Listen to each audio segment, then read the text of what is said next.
Marre.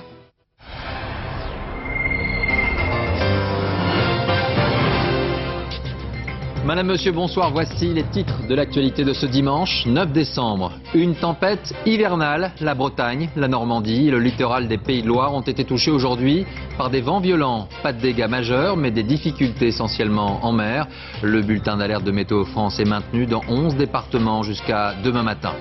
C'est la question du jour. Mouammar Kadhafi est-il le bienvenu en France? Le président libyen est attendu demain à Paris et ce voyage suscite aujourd'hui la polémique. En cause, les choix diplomatiques du président Sarkozy à gauche. Les critiques sont multipliées. Réaction ce soir sur ce plateau de Bernard-Henri Lévy.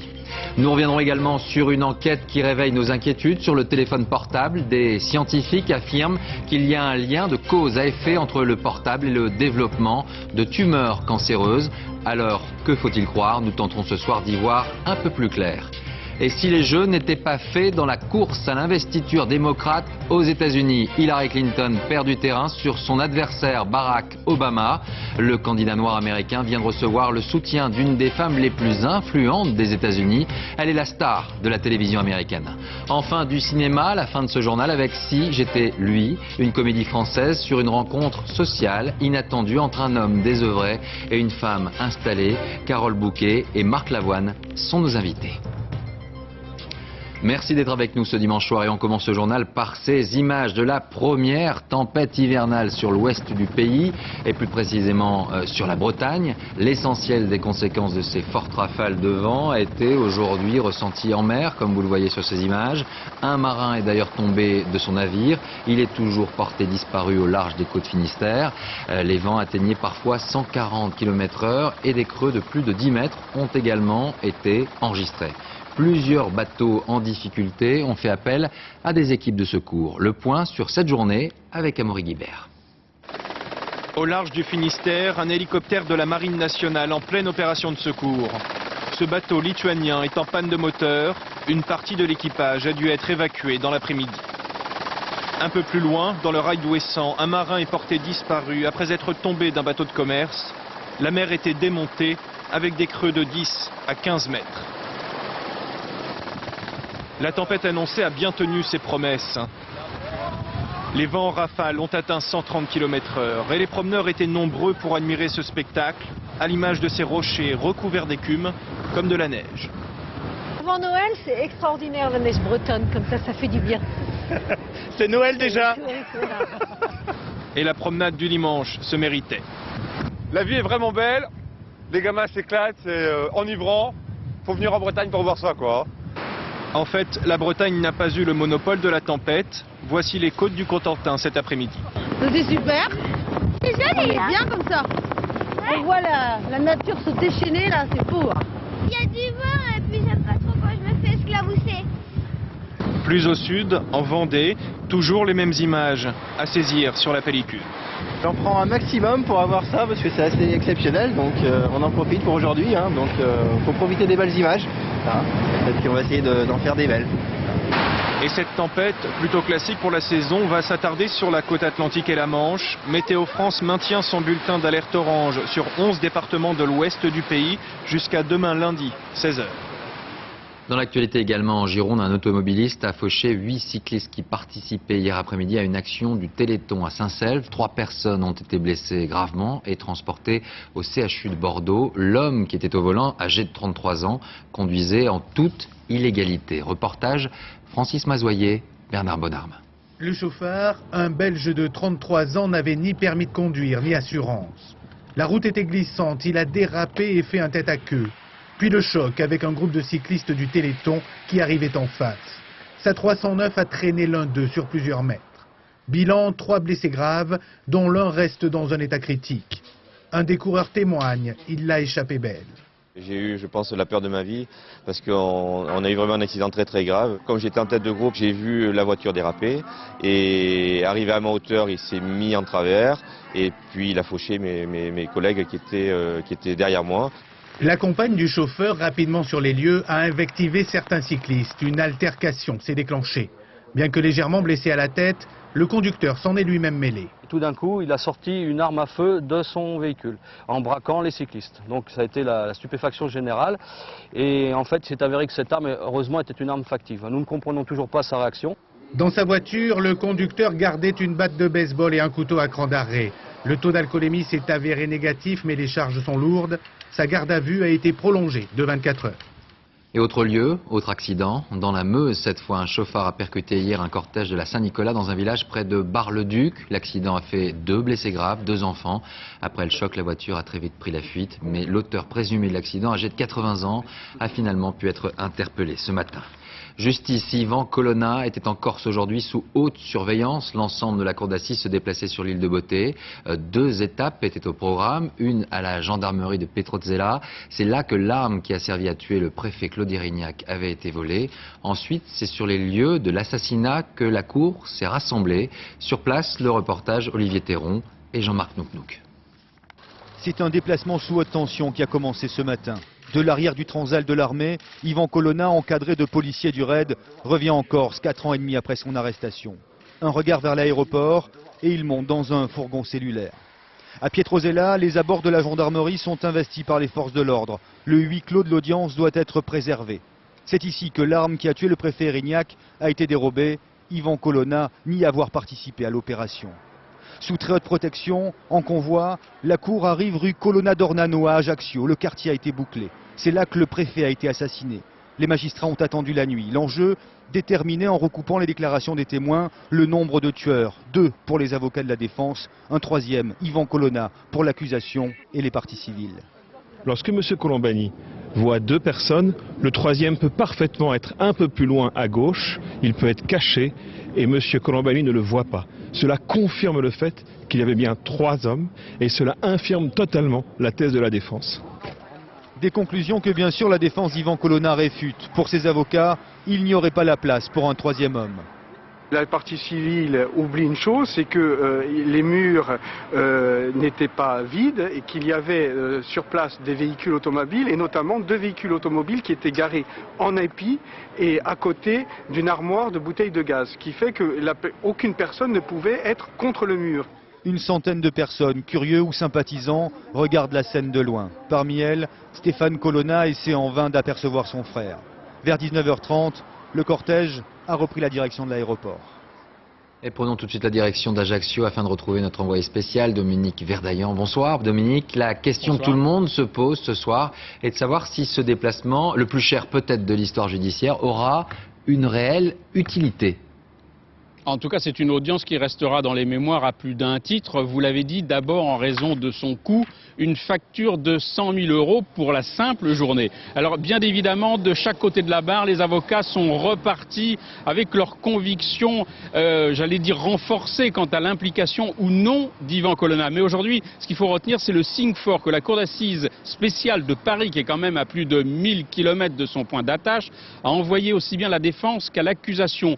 Tout a été fait pour que le procès soit équitable et quel que soit le verdict en fin de semaine, eh bien, il aura une crédibilité. Et puis c'est une audience aussi sûrement qui a été très forte pour Yvan Colonna, celui qui se qualifie de patriote corse, parce que ce retour au pays de quelques heures, eh bien, ça peut être un avant-goût de liberté s'il est acquitté en fin de semaine, mais ça peut être aussi un dernier voyage avant longtemps s'il est condamné. Merci Dominique. Parlons maintenant de cette visite qui apparaît comme de plus en plus encombrante pour le président Sarkozy. Demain, Mouammar Kadhafi sera l'invité de la France et l'accueil du président libyen n'est pas du goût de tout le monde. Ainsi, depuis quelques heures, de nombreuses voix, et notamment au sein de l'opposition, s'élèvent contre cette visite. François Bayrou estime qu'elle est indigne, Ségolène Royal la trouve choquante. Le point avec Thierry Curté, Philippe Rochaud et Thomas Donzel. Depuis hier, Mouammar Kadhafi dîne de nouveau avec les grands d'Europe. Le colonel président libyen a donc retrouvé suffisamment de respectabilité pour être de nouveau fréquentable. Ce n'est pas sa première visite à Paris. Déjà, en novembre 1973, c'est un Georges Pompidou sur ses gardes qui le reçoit. Le chef d'État libyen soutient les groupes terroristes palestiniens. Sa venue provoque la colère des associations pro-Israël. Mais nous sommes 2 mois après la guerre du Kippour et les prix du pétrole flambent. Il faut donc ménager le monde arabe. Il a 27 ans lorsqu'il fomente un coup d'État qui le porte au pouvoir en 69. Son modèle, Nasser. Comme lui, il prône l'unité arabe. Son credo, le socialisme basé sur le Coran, qu'il met en page dans ce petit livre vert. Son activisme le rend suspect aux yeux de l'Occident. On le soupçonne d'être derrière de nombreux attentats, dont celui de Berlin contre une discothèque. 2 soldats américains sont tués. En représailles, l'aviation américaine bombarde son QG à Tripoli. Sa fille adoptive, Anna, est tuée dans l'attaque. La destruction de cette maison où vivaient des enfants est un acte politique dicté par le mal, qui a été commis par Reagan et Thatcher. Les enquêtes le désignent entre autres après les attentats de Lockerbie, 270 morts, et contre le DC-10 d'UTA, 170 morts. Au nom du chemin parcouru depuis, ces familles de victimes ne s'opposent plus à la venue du leader libyen à Paris. Il est important, sans doute, que M. Kadhafi soit reçu. C'est important, malheureusement, pour nous, il faut qu'on l'accepte. Mais c'est important si on ne veut pas que la Libye soit tentée de retourner vers ses vieux démons. Mais ces familles souhaitent être reçues par Nicolas Sarkozy pour ne pas être oubliées. Au nom du réalisme économique, la majorité ne voit que de bonnes raisons pour recevoir le colonel. 1, le pays a arrêté son programme nucléaire militaire. 2, il coopère complètement avec les services occidentaux sur la lutte contre le terrorisme. 3, il s'ouvre au développement international. Je ne vois pas comment la France ne pourrait pas participer à ça et fermer la porte, seule d'ailleurs, à la Libye, alors que d'autres participent au développement de ce pays. Mais à gauche, on n'oublie pas comment le pouvoir libyen a instrumentalisé l'affaire des infirmières bulgares. Que des relations se rétablissent avec la Libye, oui. De là à lui offrir les Champs-Élysées, lui donner une centrale nucléaire, des armes de très haute capacité, cela, nous ne sommes pas d'accord. Le colonel Kadhafi restera 6 jours à Paris. Une visite qui dérange, des voix qui s'élèvent, c'est la question du jour. Le président libyen est-il oui ou non le bienvenu? Ce soir, notre invité est Bernard-Henri Lévy. Bonsoir. Merci d'être avec nous. La question est simple, est-ce que cette visite est une erreur pour la France? C'est une erreur et c'est même incompréhensible. Parce qu'il ne s'agit pas d'être les premiers à lui fermer la porte. Nous sommes les premiers à le recevoir et à le recevoir en grande pompe. Et lorsque Nicolas Sarkozy dit qu'il a changé... Mais c'est faux. C'est faux. Il n'a pas renoncé au terrorisme. Pas plus tard qu'avant-hier, à Lisbonne, à la tribune d'une université, il nous disait que le terrorisme était justifiable lorsqu'il est l'arme des faibles, ce qui est le vieil argument des soutiens du terrorisme. Et puis quand même l'affaire des infirmières bulgares. C'était pas le prix à payer, justement? L'affaire des infirmières bulgares. Quand on prend 5 otages, qu'on les torture, qu'on les martyrise pendant des années, et qu'on les rend contre rançon, ça s'appelle comment ? Sinon du terrorisme. Donc il y a encore 4 mois, Nicolas Sarkozy le sait mieux que personne puisqu'il a libéré les infirmières. Mais c'est pas le prix à payer. Kadhafi se comportait comme un terroriste. Et cette libération n'est pas le prix à payer? C'est probablement le prix à payer à ce moment-là qu'on le dise clairement. Qu'on le dise clairement. Mais qu'on ne vienne pas nous dire que Kadhafi est sur le chemin de sa rédemption car c'est inexact. Il faut appeler les choses, il faut appeler un chat un chat. Kadhafi n'a pas renoncé au terrorisme. Il y a quelques mois encore, dans l'affaire des infirmières, il se conduisait comme un preneur d'otages, c'est-à-dire comme un terroriste. Donc on s'apprête à recevoir, en mettant les petits plats dans les grands, en lui permettant peut-être d'aller se recueillir sur la tombe du général de Gaulle, le financier du terrorisme des années 80, qui n'a de son propre aveu pas renoncé au terrorisme aujourd'hui. Est-ce que vous portez le même jugement sur la diplomatie de Nicolas Sarkozy concernant Vladimir Poutine, concernant le régime chinois, où il y a une différence?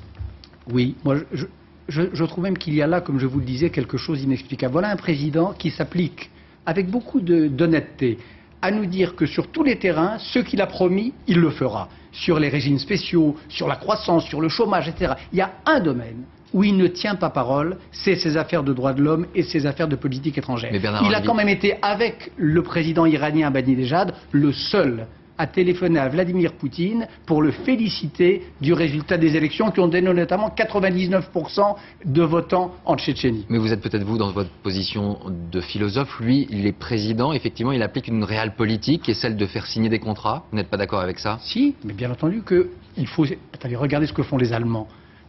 Regardez Angela Merkel, l'Allemagne signe des contrats, mais elle ne donne pas pour autant à Kadhafi cet extraordinaire blason, cette extraordinaire reconnaissance symbolique qu'est la mascarade à laquelle on va assister dans les jours qui viennent. Il y a un parfum quand même dans cette affaire de comédie si ce n'était tragique, et s'il n'y avait là-bas en Libye des prisonniers politiques et une dictature féroce. Vous êtes troublé par la place de votre ami Bernard Kouchner au sein de ce gouvernement? Oui, je suis troublé surtout jusqu'à présent par son silence assourdissant. Il dit le demain sien dans... est dans une interview qu'il n'est pas question d'oublier les victimes à imputer à Kadhafi, que la France garde les yeux ouverts. Oui, bah ça c'est bien. S'il dit ça dans une interview qui est donc à paraître, j'imagine, demain, eh bien c'est bien, parce que l'inventeur de Médecins sans frontières, qu'est Bernard Kouchner, ce militant des droits de l'homme, ne peut pas accepter que la France devienne cette espèce de bizarre pays où on reçoit les assassins et où on félicite les tortionnaires par téléphone. Ça n'est pas possible. Et il y a une différence lorsqu'on tisse des liens avec des personnages controversés comme Hugo Chavez pour libérer Ingrid Betancourt. Moi je dis surtout, il faut relire inlassablement la lettre d'Ingrid Betancourt, où elle dit que la France et son président sont le méridien de l'histoire. Ils sont des millions de par le monde, des résistants comme Ingrid Betancourt, qui croient en la France, qui pensent que la France c'est les droits de l'homme, qui pensent que la France c'est le pays qui défend les libertés. Et moi je crois qu'en faisant ce qu'on fait là, c'est-à-dire en recevant demain le président Kadhafi à Paris, et pendant ces 5 interminables jours, on trahit l'espérance de ces gens, de ces dissidents, l'espérance qu'ils mettent dans la France. Et ça, je pense que c'est pas bien. Merci Bernard-Henri Lévy. L'avenir, justement, d'Ingrid Betancourt est au cœur du déplacement de François Fillon en Argentine. Le Premier ministre, qui participe à l'investiture de la nouvelle présidente, Cristina Kirchner, souhaite que tous les États de la région jouent de leur influence afin de tenter de trouver une issue positive au sort des otages. François Fillon qui a rencontré la mère d'Ingrid Betancourt à Buenos Aires. Sur place, nos envoyés spéciaux, Alix Bouillaguet et Arnaud Wust. Ça, c'est juste en fait une partie d'Emmaüs à Bursaco. C'est pas toute la partie. Voilà pour l'image officielle de François Fillon en Argentine. Des visites qui s'enchaînent, comme ce centre Emmaüs de la banlieue de Buenos Aires. Et tu sais où c'est la France? ¿Y sabes dónde está Francia? C'est loin. Está lejos. Côté coulisses, c'est le sort d'Ingrid Betancourt qui mobilise le Premier ministre. D'après son entourage, il n'y a jamais eu autant d'espoir de libérer l'otage aux mains de la guérilla colombienne des FARC depuis 2002.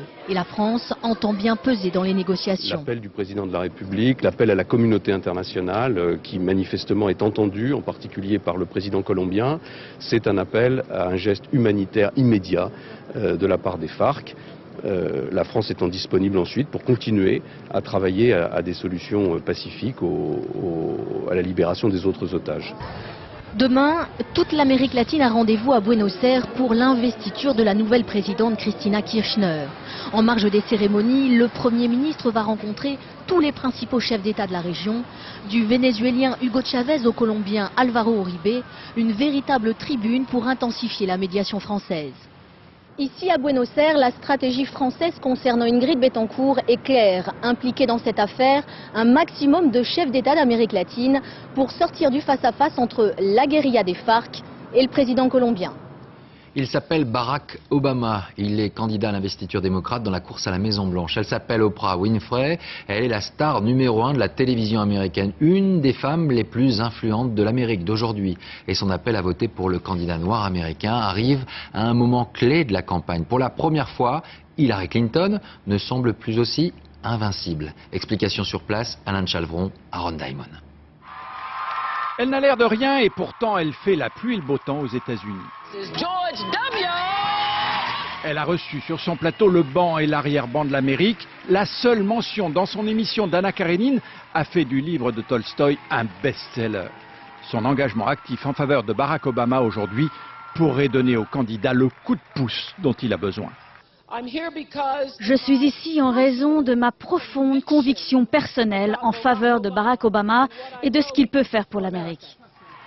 Face à la star du petit écran, le sénateur fait le modeste. Je sais bien que beaucoup d'entre vous ne sont venus ici que pour Oprah. Je ne suis qu'une sorte de sous-produit. Mais il engrange, il est en train de remonter son retard sur Hillary Clinton. Nationalement, le fossé est toujours très important, une vingtaine de points. Mais il est désormais légèrement en tête en Iowa, le premier État où l'on va voter dans 3 semaines. Une victoire là-bas pourrait renverser la dynamique. Oprah Winfrey est incroyablement populaire auprès de la ménagère blanche de plus de 50 ans, issue des classes populaires. Le profil exact de l'électorat moyen de l'Iowa. Oui, l'enjeu principal et ce qu'apporte Oprah, c'est cet électorat féminin. Le point fort d'Hillary Clinton, la sénatrice, a d'ailleurs bien senti le danger, faisant monter sur scène pour la première fois sa mère et sa fille. Oprah pourrait également aider Obama auprès de l'électorat noir, qui paradoxalement est lui aussi acquis à Hillary Clinton.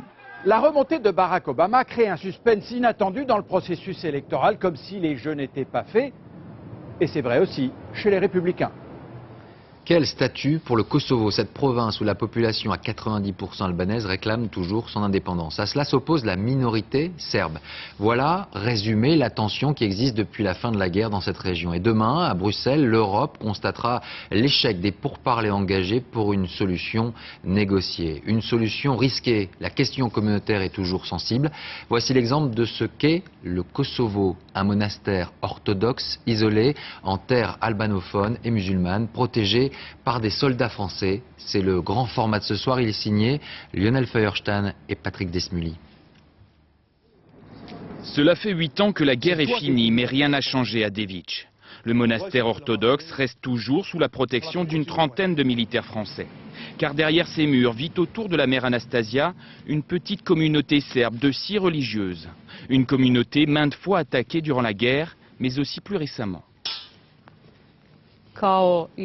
Cette partie du monastère, comme celle que vous avez vue avant, a été complètement détruite en 2004, lors des dernières émeutes. Ici, il ne restait que des murs en pierre, rien d'autre. L'armée française présente sur place a juste eu le temps d'évacuer ces religieuses. C'est comme ça. Fais attention au massacre. La foule a commencé à augmenter et de plus à monter le sommet qui se trouve juste au haut du monastère et à balancer des cocktails Molotov, Donc ils ont privilégié de sécuriser les bonnes sœurs. Ils ont sorti les bonnes sœurs du monastère et les Albanais donc ont brûlé ce monastère. Une grande partie des icônes a été volée ou jetée au fond du puits. Cet été, des légionnaires français ont réussi à en récupérer une partie. Mais 3 ans après, la mère Anastasia ne comprend toujours pas la furie des Albanais, car ils avaient l'habitude de venir au monastère. Ce saint est très réputé dans tout le Kosovo et en Serbie. Même ceux qui ont détruit et brûlé notre monastère le 17 mars venaient prier ici et obtenaient tout ce qu'ils voulaient grâce à lui. Les moniales de Devic disposent de peu de ressources pour vivre. En été, elles s'occupent de leur potager. En hiver, elles fabriquent ces petits objets qui seront ensuite exportés et revendus sur les marchés en Serbie. Nous, ce qu'on veut, c'est simplement vivre en paix dans ce monastère. C'est la vie qu'on a choisie, malgré la situation politique. Les sœurs souhaitent continuer à vivre à Devic, même en cas de déclaration d'indépendance du Kosovo. Elles refusent d'être évacuées. Il existe une demi-douzaine de monastères comme celui-ci, gardés par la KFOR. Des monastères qui ont tous été pris pour cible lors des dernières émeutes de 2004, car pour les Albanais, ils représentent toujours le symbole même de la présence serbe au Kosovo. Aux États-Unis, pour la 4e fois depuis jeudi, le lancement de la navette Atlantis a été reporté en raison d'une anomalie technique pour l'instant inexpliquée. Une nouvelle tentative a été fixée cette fois au 2 janvier prochain. Je vous rappelle que le spationaute français Léopold Eyarts fait partie de cette mission vers la Station spatiale internationale. Ce mystère maintenant qui n'est toujours pas élucidé. Le meurtre d'une Française sur l'île Moustique pourrait rester une énigme 10 ans après l'assassinat de Suzanne Mosberger sur cette île paradisiaque des Caraïbes. L'enquête vient de conclure à un non-lieu. Des suspects, mais pas de coupables. Une scène de crime non protégée. Voilà les raisons d'une enquête ratée. Lionel Feuerstein et Alexis Delcourt. Ce sont les dernières images de Suzy Mosberger. Elles ont été prises par sa nièce quelques mois avant sa mort sur l'île Moustique. Un petit paradis pour milliardaires. David Bowie, Mick Jagger et la famille royale d'Angleterre y séjournaient régulièrement. C'est là que la riche héritière alsacienne a été assassinée en 1998. Un meurtre mystérieux, jamais élucidé. Près de 10 ans après, la justice française clôt l'enquête. Un non-lieu que sa famille a encore du mal à accepter. Tant qu'on ne sait pas qui a fait ça, le travail de deuil complet ne peut pas être terminé, c'est impossible. Moi j'ai vu des photos qui sont insoutenables, c'est dramatique, c'est impuni, c'est difficile à supporter. Suzy Mosberger a été retrouvée dans cette villa louée 10 000 € la semaine. Son corps était lardé d'une douzaine de coups de couteau, mais pas de traces de sévices sexuels. L'essentiel de ses affaires sera retrouvé dans sa chambre. Sa famille ne lui connaît aucun ennemi, mais elle a toujours été intriguée par la présence à ses côtés de cet homme, un jeune Serbe de 30 ans son cadet. Ma belle-sœur voulait terminer sa relation avec cet homme, dont elle savait qu'il était avec elle pour des raisons financières uniquement. Il l'a d'ailleurs admis lui-même par la suite, et elle voulait le quitter. Dans son testament, la riche Alsacienne lui a légué près de 400 000 €. L'homme a été placé en garde à vue, puis relâché. Son alibi, il était en Suisse au moment du meurtre. Depuis, aucune autre piste n'a abouti, crime de rôdeur ou affaire financière. Aujourd'hui, seul un élément nouveau peut rouvrir le dossier. La loi a prévu 10 ans avant que l'affaire Mostberger ne soit classée. Voilà maintenant l'une des premières études scientifiques publiées qui démontre que l'usage du téléphone portable a des effets nocifs sur la santé. Cette question nous inquiète tous, mais elle développe souvent tous les fantasmes. Alors que dit cette enquête? Explication Nathalie Sapena et Charles Anderlin. Il sonne en permanence et n'importe où le téléphone portable. 53 millions d'utilisateurs en France qui conversent durant 600 millions d'heures par an. Et pour la première fois, une étude suggère un lien entre téléphone portable et développement de tumeurs des glandes parotides. Ces glandes salivaires qui affleurent juste au-dessous de l'oreille à 5 mm de profondeur, donc touchées directement par les radiations émises par le portable. Nous sommes à un stade où nous avons suffisamment d'indications pour commencer à étayer les soupçons sur les risques du portable. L'étude, financée par l'Organisation mondiale de la santé, montre un risque accru pour les gros utilisateurs, plus de 20 heures par mois, qui téléphonent toujours du même côté, longuement et en zone rurale où les émissions sont plus puissantes. 20 heures, c'est moins d'1 heure par jour. Et hélas, je pense qu'il y a beaucoup de gens, et notamment beaucoup de jeunes, qui utilisent leur téléphone portable au moins 1 heure par jour. Donc, avec les titres illimités le week-end, par exemple. Mais en plus, toutes les campagnes promotionnelles sont faites pour encourager toujours plus d'utilisation du portable. Je crois vraiment que nous devons réfléchir sérieusement à la façon de diminuer l'exposition de la population aux radiations. En particulier en utilisant davantage les kits mains libres. Quant à la traque des éventuels effets nocifs du portable, elle se poursuit avec de nombreuses études en cours, notamment sur les tumeurs du cerveau. Social, faut-il s'attendre cette semaine à de nouvelles journées noires dans les transports? Eh bien, les journées de mercredi à la RATP et de jeudi à la SNCF seront en tout cas perturbées. La CGT et la CFE-CGC ont déposé un préavis de grève de 24 heures pour ces jours-là. Le ministre du Travail, Xavier Bertrand, a estimé, je cite, qu'une nouvelle journée de grève n'est pas nécessaire pour se faire entendre ou comprendre dans ce dossier. La semaine sociale sera également marquée par l'annonce demain de la mise en vente de 40 000 logements HLM par an. Alors locataires, il y a 4,5 millions de logements sociaux en France et Nicolas Sarkozy avait promis pendant la campagne qu'il vendrait 1% de ce parc immobilier chaque année. Diego Garcia et Thomas Donzel ont rencontré 2 familles qui sont déjà propriétaires de leur logement social. C'est un peu Noël tous les jours depuis que Madame Clay a acheté son appartement en janvier dernier. 85 mètres carrés qu'elle occupe depuis 1976 avec ses enfants. Après 30 ans de location, elle est devenue une propriétaire heureuse. Comme ça faisait longtemps que j'étais dans l'appartement, on me l'a proposé quand même à un prix assez intéressant pour l'achat. Combien Frais de notaire compris, 82 000 €. Et l'appartement vaut 200 000 € à peu près. Une bonne affaire réservée aux locataires de logements sociaux. Une façon d'aider les revenus modestes à devenir propriétaires. Ces ventes existent depuis 1990, mais elles restent trop peu nombreuses aux yeux du gouvernement. Autre exemple dans ce petit pavillon du Val d'Oise. Madame Botras l'a occupé pendant 24 ans en tant que locataire avant de l'acheter cette année. Et être propriétaire, ça change tout. C'est un acquis pour nos enfants, parce que bon, moi sinon je laissais rien, j'étais locataire toute ma vie, j'ai rien pu acheter. Donc c'est vrai que pour moi, ça me libère de beaucoup de soucis. Mais les ventes d'appartements HLM tournent parfois à la catastrophe. Les accédants n'ont pas toujours les moyens de rembourser leur emprunt et de faire face aux gros travaux d'entretien. Pour éviter le surendettement, le nouveau dispositif prévoit un accompagnement et même plus en cas de force majeure. En cas d'accident grave de la vie, chômage, décès, il y aura auprès des personnes en difficulté une garantie de rachat et une garantie de relogement. L'accord conclu entre le gouvernement et les sociétés HLM prévoit la vente de 40 000 appartements par an. Et pour maintenir un parc locatif, le produit des ventes devrait servir à la construction de nouveaux logements. Que s'est-il passé ce week-end dans l'actualité sportive? Les derniers résultats de football, du rugby avec la victoire du Stade français en Coupe d'Europe, quelques nouvelles de Laure Manodou et une ceinture de champion du monde en boxe pour Brahim Asloum. Tour d'horizon avec Nathalie Dorinxin. Voilà 7 ans qu'il attendait cet instant. Hier soir, sur le ring de Canet, Brahim Asloum a rendu coup pour coup au tenant du titre, l'Argentin Reveco. Pas de chaos, mais des directs qui font mal.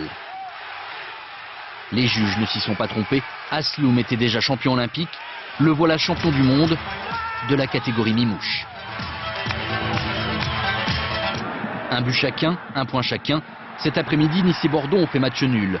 Un résultat qui leur permet de grappiller une place au classement. Nice est désormais 7e. Bordeaux remonte à la 3e place. Le Stade français est sorti vainqueur du duel des buteurs engagé cet après-midi face à Cardiff. Hernandez et Scrella ont passé 4 pénalités. Contre 2 aux Gallois, les Parisiens s'imposent 12-6. En quelques heures, Benjamin Stasioulis est devenu l'attraction principale des championnats de France de natation. D'abord parce qu'il nage vite, ensuite parce qu'il est le nouveau petit copain de Laure Manodou. Ce week-end, la championne française est apparue détendue. Elle a même rigolé avec Philippe Lucas, de bon augure en cette année olympique. De la neige, du brouillard, la responsabilité des organisateurs de cette descente hier à Aspen semble bel et bien engagée dans la chute d'Anne-Sophie Barthé. La skieuse française est sortie de la piste. Elle souffre d'une rupture des ligaments. À l'issue de son accident, les organisateurs ont décidé d'arrêter la course. Un peu tard, visiblement. La page cinéma de ce dimanche avec une comédie romantique et sociale signée Anne-Marie Etienne. Le titre, Si c'était lui. Une femme auteure à succès rencontre sur son palier un homme qui squatte l'appartement de son oncle. La femme, c'est Carole Bouquet. L'homme désespéré, c'est Marc Lavoine. Ils sont nos invités, mais avant cela, extrait. La semaine prochaine, j'organise, comme chaque année, un petit apéritif pour tous les voisins. C'est jeudi à 19h. Alors là, même pas en rêve, hein. Les voisins croiser leur tronc dans l'ascenseur, ça me suffit. Il y en a des sympas pourtant. Bah j'ai dû les rater alors. Ou peut-être pas avoir pris le temps de les aborder. Attendez, il n'y en a pas un qui m'a dit bonjour depuis que je suis là. Hein. Remarquez, je préfère ça à ceux qui font semblant.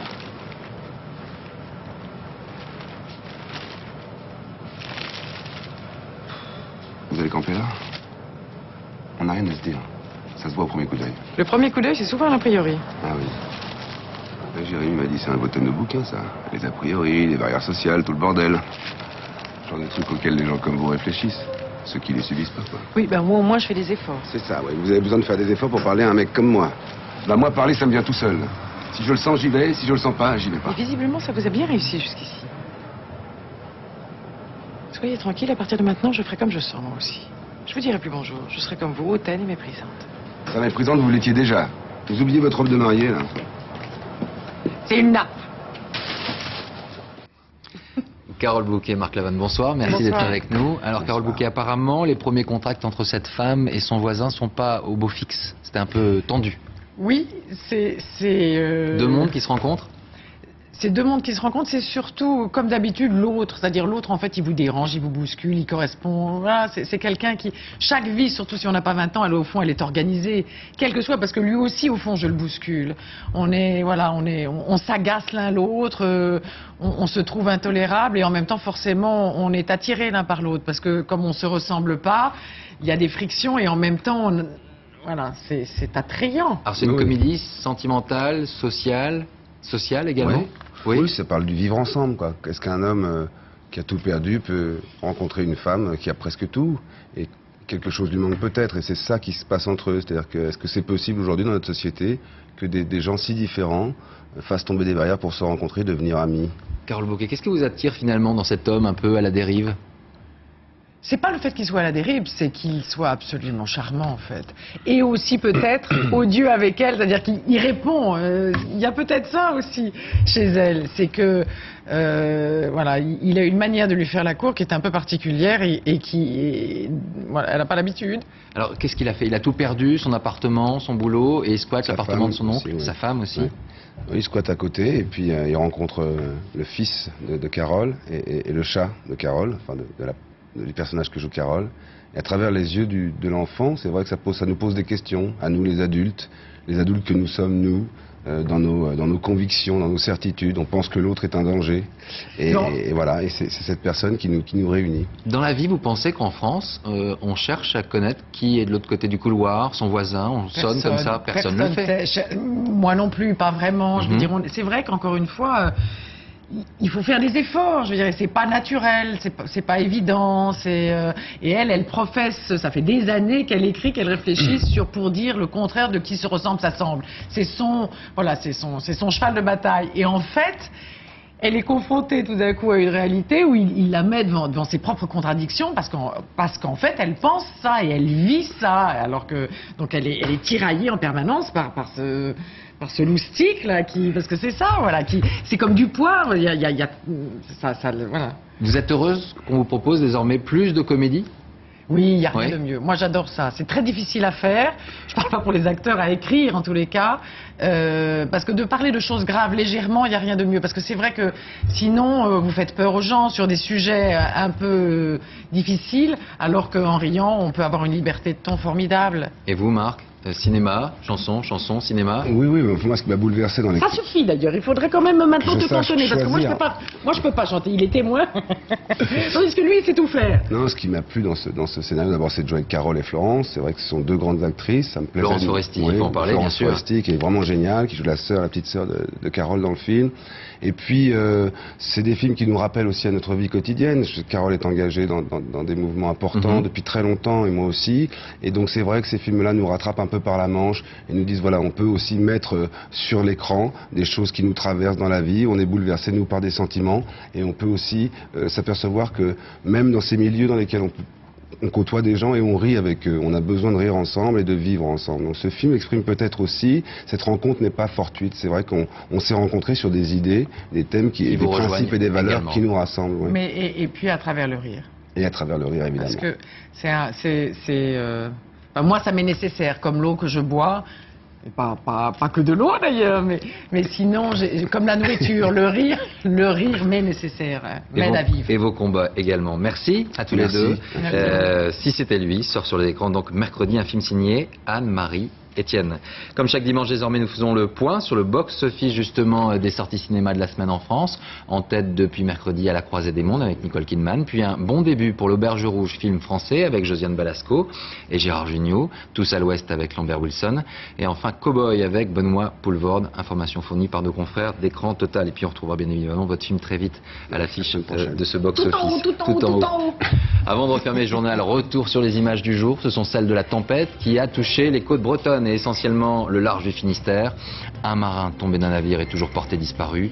Plusieurs bateaux pris dans des creux de plus de 10 mètres ont perdu une partie de leur cargaison. Les vents ont atteint parfois 140 km/h aujourd'hui. Voilà pour l'actualité de ce dimanche. Merci de nous avoir suivis. Dans un instant, la météo, Isabelle Martinet, 20h50 du cinéma avec Insomnia, Al Pacino, Robin Williams. Vous retrouverez dès demain pour l'information. Élise Lucet à 13h et David Pujadas à 20h. À vendredi et belle semaine à vous.